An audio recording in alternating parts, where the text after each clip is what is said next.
James Stewart as the six-shooter.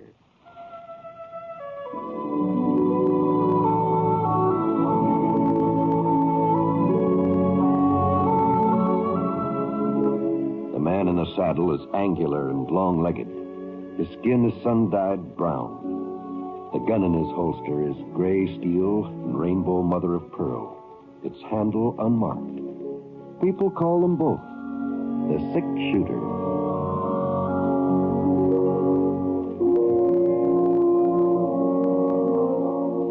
The NBC Radio Network presents James Stewart as the six-shooter, a transcribed series of radio dramas based on the life of Britt Ponset, the Texas plainsman who wandered through the Western Territories, leaving behind a trail of still-remembered legends.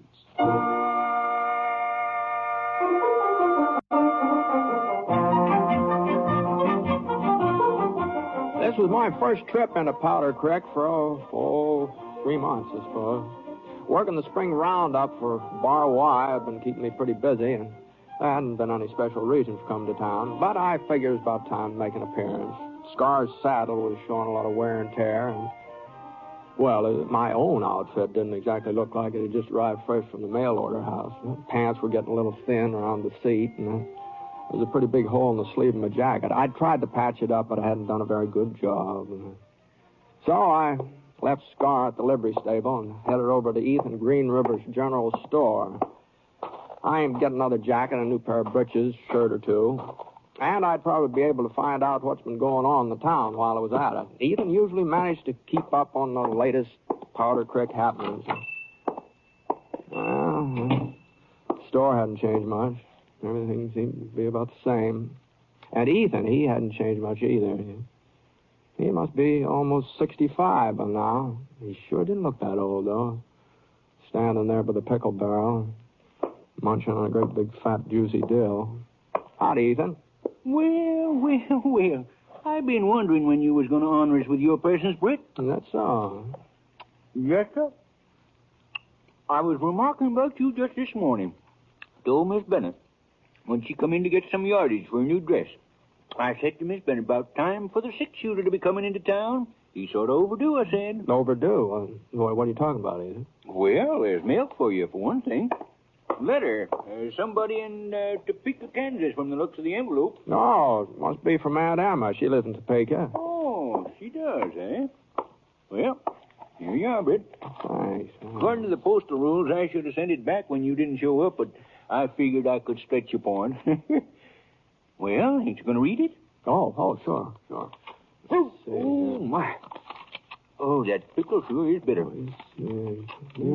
Good. Must have got too much vinegar in this batch. You know, to this, I ain't very fond of dills anyhow. Don't know why I keep on eating them. Holy smoke. Was something the matter, Britt? Holy. Well, it's a letter from Aunt Emma. She's coming out here to Powder Creek. Oh, going to pay you a little visit, huh? Now, ain't that nice? No, it's more than just a visit, Ethan. Oh? No, she's figuring on settling down here. Well. She aims to make this her home. Well, there's lots worse places a body can live. No, but she expects me to live with her. She says she's going to keep house for me. Well, now, that's real considerate of her. Real considerate. No, but I appreciate her wanting to look after me, but, well, doggone it, Ethan. Now, you know I couldn't settle down, not permanently. I'm used to traveling around and living alone and bunking wherever my fancy strikes. You know that. Sure. But maybe it's good for you to take root someplace, huh? You know what they say, Britt? A rolling stone gathers no moss. Living alone does have its disadvantages. Oh, well, now, you're a fine one to talk. Well. I haven't noticed you making any effort to acquire a family. Oh, now, look here. I'm a lot older than you are. Too old to change my ways. But you're still a young buck. You ought to be sort of pliable like. Yes, sir, I think you ought to take your aunt up on this here offer. You don't think anything of the kind, Ethan. No, you do not. You're just trying to get my goat, that's all. Not at all. I know you. I'll just write Aunt Emma tonight, and I'll thank her for what she wants to do for me. But I'll just explain. I'll just explain to her and tell her. I kind of doubt that a letter would reach her in time to hit her off, Britt. What? Yeah, that one she sent you has been here for several weeks now. Oh, yeah, well, Well, I guess I'll just send her a telegram then. That line out of Powder Creek is still working, isn't it? Oh, yeah. Ain't been a single breakdown lately, not since them Apaches headed south back into their own territory. Yeah, well, that's what I'll do then. I'll just telegraph her. Well, I kind of doubt that a telegram would do much good either. Huh? Seeing as how your Aunt Emma's already in Powder Creek. Yeah, well, I'll send her one anyway. What? Yes, sir. She got here a week ago last Tuesday. Come in on a Santa Fe. Brung a whole load of furniture, too. Well, now, hold on, Ethan. No, you're not serious. You're joking. Well, no, I'm not. Just you take a stroll over to the old Mac Dennis house. You know, on the corner behind the bank? Yeah. Yes, sir. Your aunt rented the place right after she arrived. Must be all moved in by now. Well, I just don't know what to say. I understand she's got your room all fixed up waiting for you. My room? Well, that's what she's here for, ain't it? To look after you. Well, I don't need any looking after. Well, maybe not, but it appears your Aunt Emma's got other ideas. Seems to be a real understanding lady, though. Says it's all right for you to keep Sky if your heart's set on it. To keep Sky? What? Well, she probably don't care much for horses herself, you see. Now, you just listen to me, Ethan Green River. I'm not going to live here on that, I never asked Aunt Emma to go. She shouldn't take it upon herself with the old Mac Dennis house, you said. Yeah, that's the one. Ain't very fancy, but from here on, it's going to be home sweet home, hey, Britt? Yeah, I'll just see about that.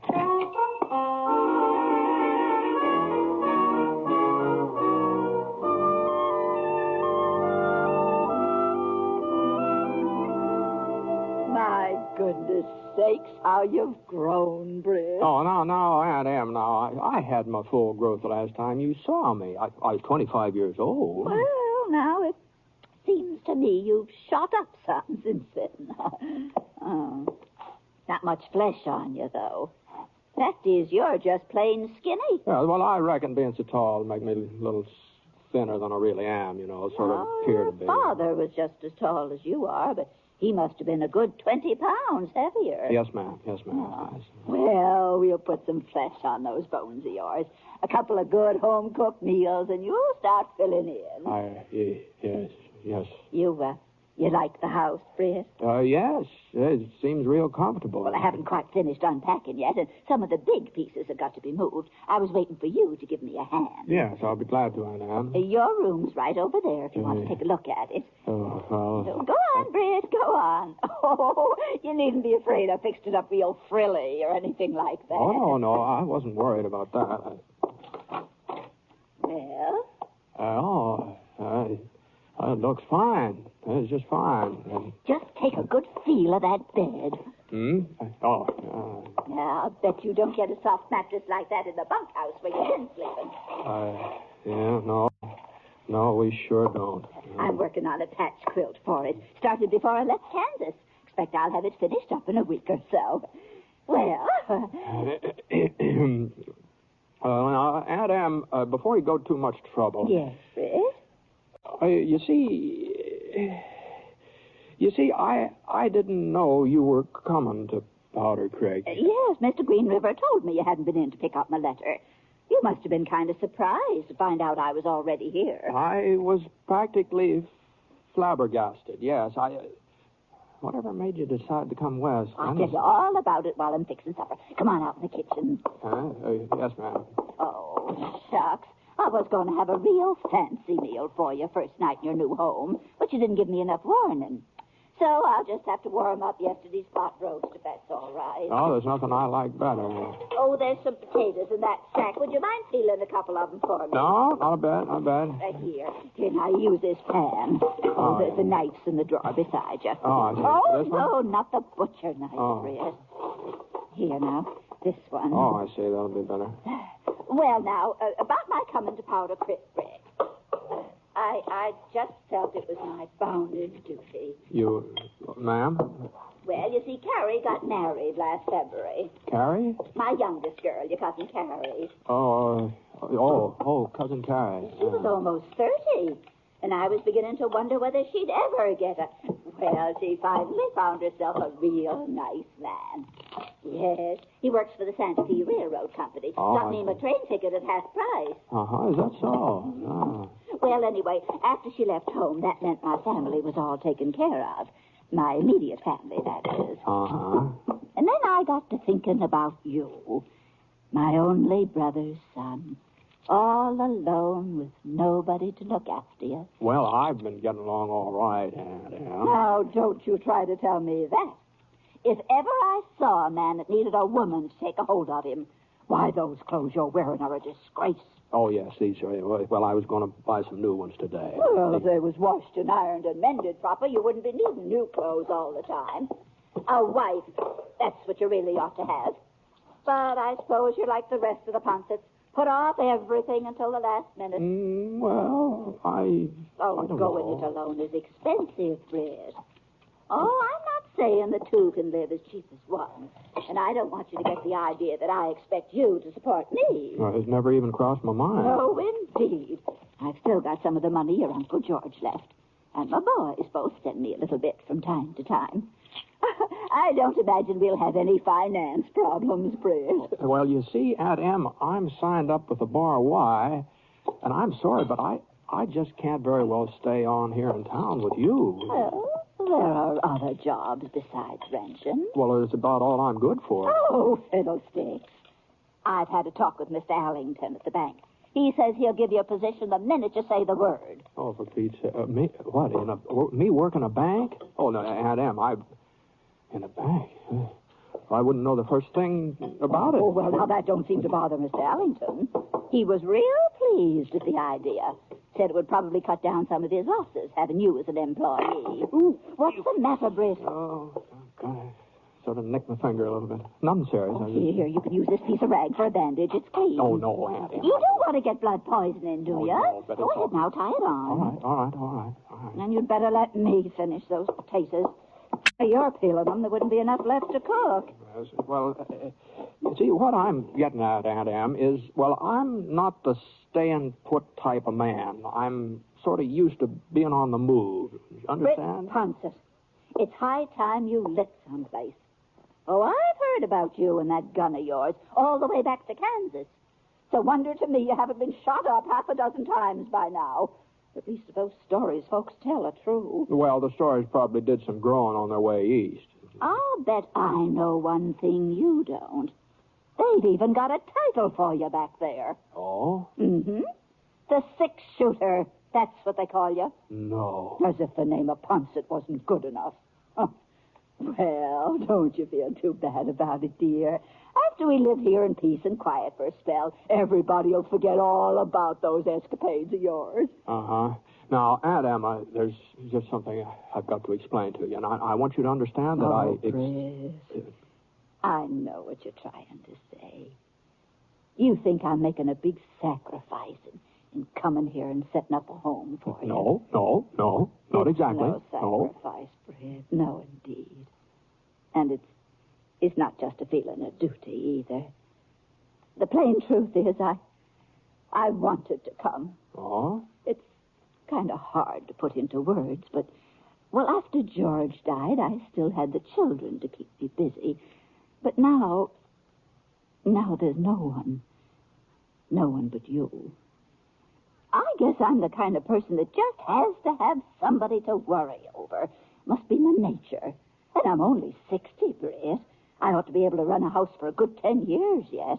The Ponsets are long-lived as a rule. Oh, sure. So I just don't know what I'd have done if there hadn't been somebody I could be of use to.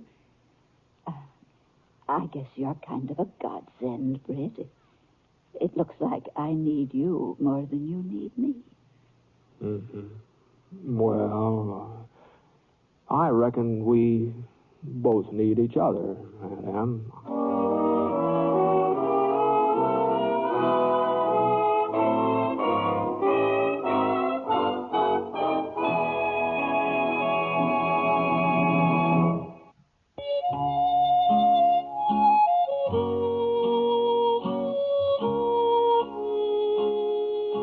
Well, I made out about as well as could be expected that first night I stayed with Aunt Emma.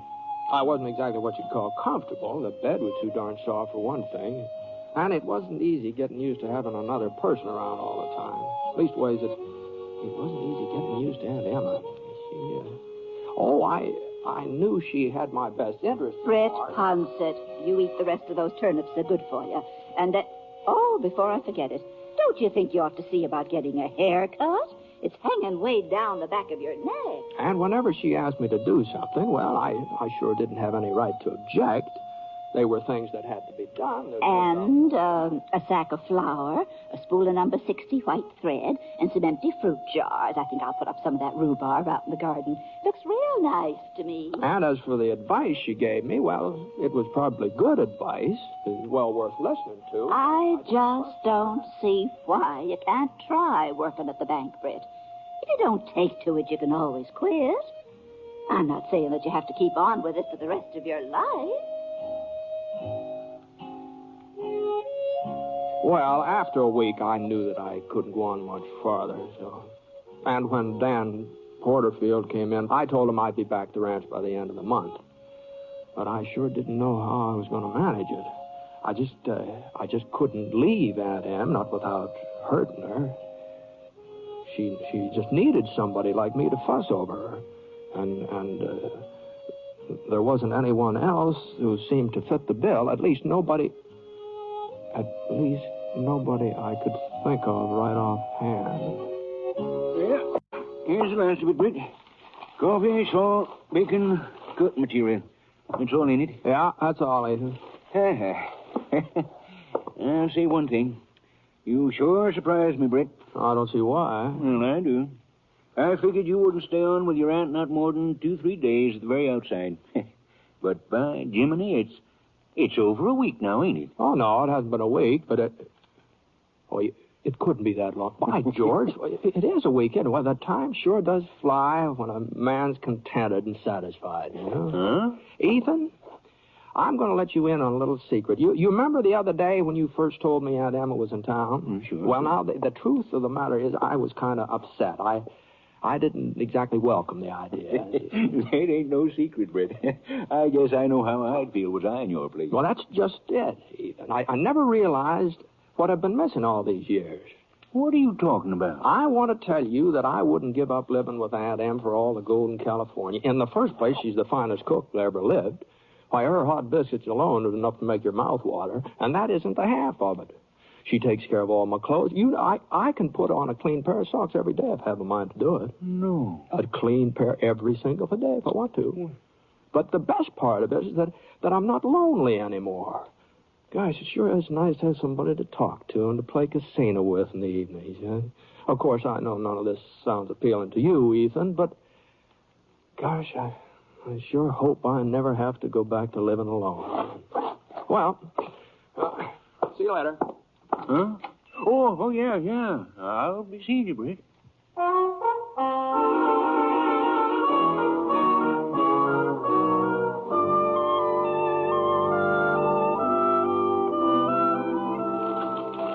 Britt, you forgot to get a wick for the lamp. Oh, yes, guess it did. Well, it sort of slipped my mind. You sure aren't much good at remembering things. Oh, well, I'll go back uptown and pick one up. It'll only take a minute. Never mind. We can do without until tomorrow.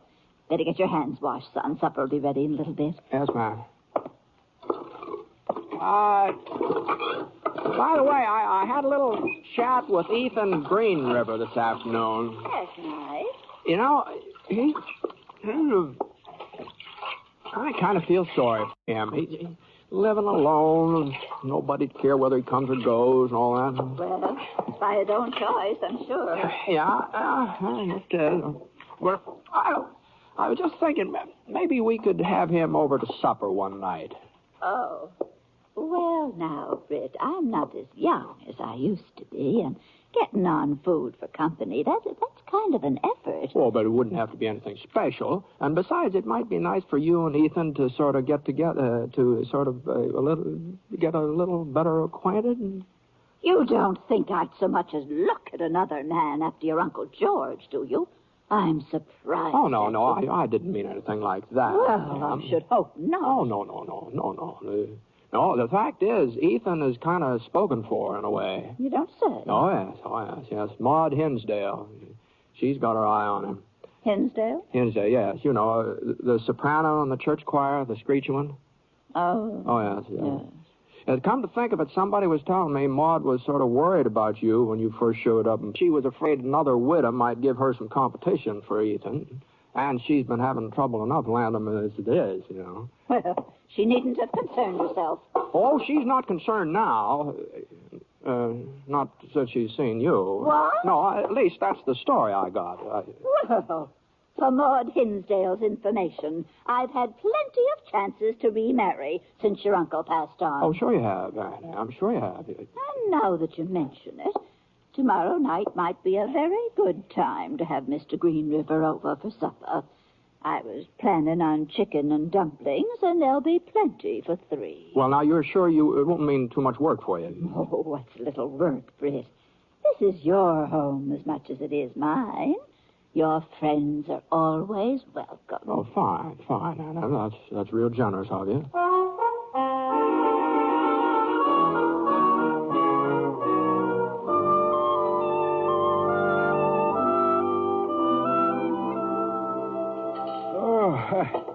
I won't be able to eat again for a month of Sundays, Miss Bancroft. That's all there is to it. Oh, now, Mr. Green River, It's the truth. there's another whole apple pie we haven't even touched. I thought with 2 strong, healthy men like you, 1 pie wouldn't be near enough. Oh, please, not another mouthful. Well, if you're absolutely certain I can't tempt you to more of anything, I guess I might as well clear off the table. Can I help you, Aunt Em? Why, Britt, you know I don't like anybody in my kitchen. You two just go in the parlor and enjoy yourselves. I'll be along in a minute. Yes, Sir Britt. You wasn't exaggerating one little bit. That aunt of yours just about the finest cook I ever come across. It's mighty nice of you to say that, Ethan, considering that this is just a sort of a plain, ordinary, run-of-the-mill supper. It's about like what we get every night. No. Oh, yes. Sunday dinner, now, there. That's when she really puts herself out. Oh, dear. Oh, yes, that's Sunday. Well, say, you don't suppose you can manage to get me an invite to one of her Sunday meals, do you, Britt? I don't know. Oh, no, look, Britt, I'd sure appreciate it. Well, I can't promise anything, but I'll do my best.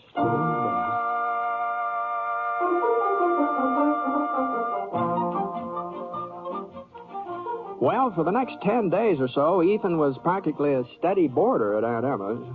And he sure did put it away, too. Aunt Emma didn't seem to mind.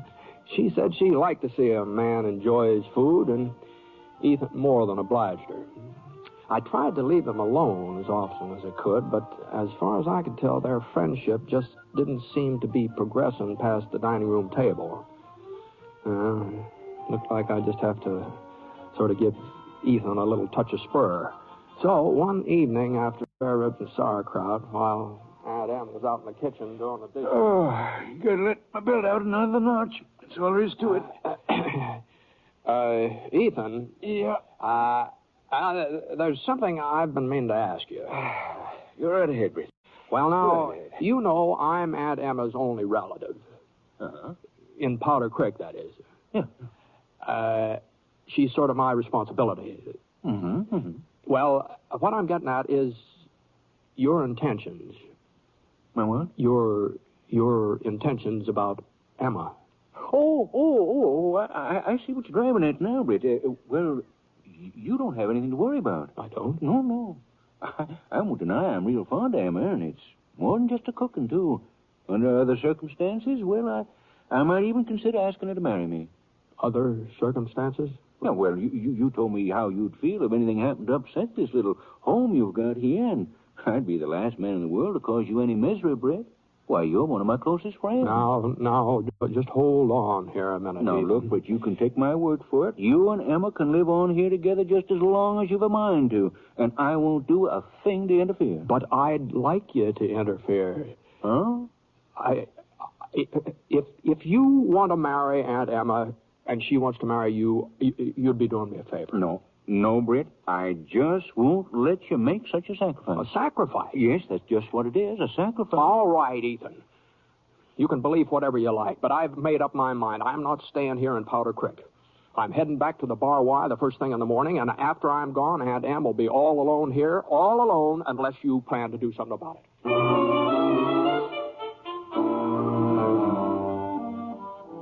Well, I guess I really wouldn't have gone through with it, leaving that in, I mean. But I was pretty sure that Ethan really liked her. And all he needed was a little prod. Well, a big prod. Anyhow, I got Scar out of the barn and rode around for an hour or so. But when I came back to the house, Ethan's buggy was gone. Oh. Maybe he hadn't proposed at all, or maybe she turned him down. Huh? Well, only one way to find out, and that's go inside. What happened to you, Britt? Oh, well, I just wanted to give Scar a chance to stretch his legs. Oh. I thought maybe you were giving Ethan a chance to propose to me. He asked you to marry him? That was the general idea. I see. You turned him down, huh? Is that what you thought I'd do? Well, I was afraid you... I figured you'd be worried about what would happen to me. That was all. I'm not the least bit worried about what'll happen to you, Britt Ponset. What? Why, I've known since the first week you moved in here that it just wouldn't work out. It's clear as day that you and that horse of yours aren't going to be happy unless you're roving around somewhere, bedding down without a roof over your head. Oh, I saw those blankets of yours on the floor. I know how you've been sleeping. Well, Yes. It appears to me that there are some men who take to being looked after and cared for, and there are some who just don't. Huh. That's why I agreed to marry Ethan. You accepted him? Of course I did. He's the kind of man who'll take to being looked after. Well, I hope you're right, Aunt Em. I sure hope you're right.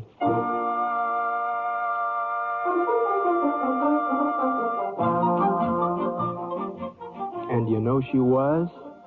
She was 100% right. Why, the next time I came through Powder Creek to visit Aunt Em and Uncle Ethan, well, sir, he was just about the most married man I ever saw. And so help me, he seemed to enjoy it, too. Oh. Of course, maybe when I'm his age, well, I guess I don't need to start worrying about it now.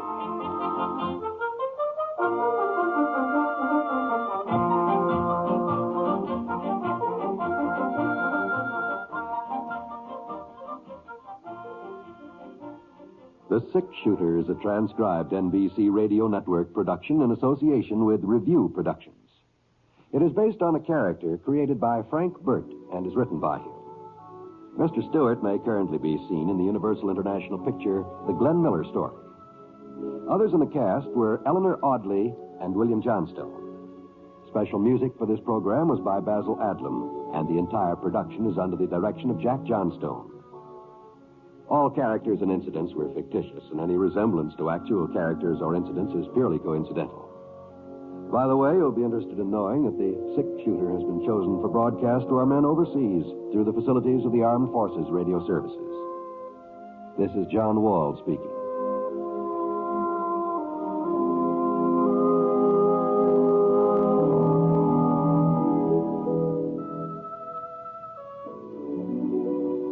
Tonight played Truth or Consequences with Ralph Edwards on the NBC Radio Network.